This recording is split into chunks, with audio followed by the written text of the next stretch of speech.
అయితే అన్న మొదటిగా ఆ, ఎప్పుడు మీరు క్రిస్టియన్ మైనారిటీ సెల్ అధ్యక్షులుగా మీరు నియమింపబడ్డారు? ఎవరు మిమ్మల్ని నియమించారన్న? అక్కడతో మనం ప్రారంభిద్దాము. చాలా సంతోషం అన్నాను. మొదటగా 2023 సంవత్సరం ఫిబ్రవరి మాసంలో 23వ తారీఖున నేను క్రిస్టియన్ మైనారిటీ సెల్ అధ్యక్షునిగా నియమించబడినట్టు నాకు పేపర్ ద్వారా వర్తమానం అందించింది. దానికి గల కారణం కూడా తెలియజేస్తాను. అన్న ఆ, మన అంటే మా సమాజపరంగా మైనారిటీస్ వ్యవస్థ ఉన్న తర్వాత పొలిటికల్గా ఈ మైనారిటీస్కి కోఆప్షన్స్ అనేవి ఉన్నాయి.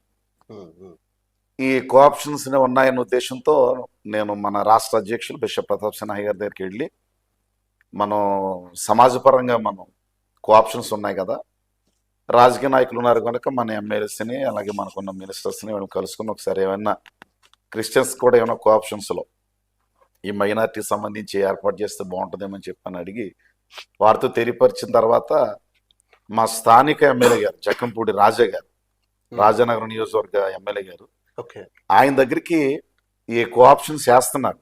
ఉమ్, అంటే ఈ రోజు మధ్యాహ్నం ప్రకటిస్తారనగా మేము 12వ ప్రాంతానికి వెళ్ళాం. ఎమ్మెల్యే గారి దగ్గరికి వెళ్ళి నేను, బిషప్ ప్రతాప్ సిన్హా గారు రాష్ట్ర అధ్యక్షులు వారు, అలాగే జిల్లా పాస్టర్స్ ఫెలోషిప్ ట్రెజరర్ గారు టాటా విక్టర్ గారు, మేము కలిసి వెళ్ళి ఎమ్మెల్యే గారి దగ్గరికి వెళ్ళి మాట్లాడి ఎలాగానే మమ్మల్ని చూసి ఆయన స్పందించి ప్రత్యేకంగా వచ్చారు. వచ్చిన తర్వాత మేము ఎందుకు వచ్చామో ఆయన గ్రహించేశారు. ఉమ్, గ్రహించి కూర్చోబెట్టి, అన్న రాత్రి మీరు నాకు మైండ్లో ఉన్నారు, అయితే కోఆప్షన్స్ దాంట్లో వేద్దామా వద్దా, ఎందుకంటే మీరు రాగలరా, బయటికి రాలేరా, చేయగలరా లేదు అనుకుంటున్నాం అంటూ వ్యక్తపరుస్తూ ఆయన పలికిన మాట ఏంటంటే, ఒక మంచి పదం ఉందన్న, నేను మీకు తెలియజేస్తానని సిన్హా గారికి మాట ఇచ్చి, ఉమ్, వారు ఇచ్చిన మాట చెప్పున వారు తెలియపరిచిన దాన్ని బట్టి మా స్థానిక ఎమ్మెల్యే గారి ద్వారా ఉమ్. ఈ క్రిస్టియన్ మైనార్టీ సెల్ అధ్యక్షులుగా 2023 సంవత్సరం ఫిబ్రవరి మాసం 23వ తారీఖున అఫీషియల్గా నాకు అనౌన్స్ చేసి ఇచ్చాను నాన్న. ఓకే అన్న, చాలా సంతోషం. మిమ్మల్ని వారు గుర్తించి నియమించినందుకు ఎంతో సంతోషించాలి. ఎందుకంటే ఆ, ఎమ్మెల్యే గారు సహజంగా లోక సంబంధంగా ఉంటారు.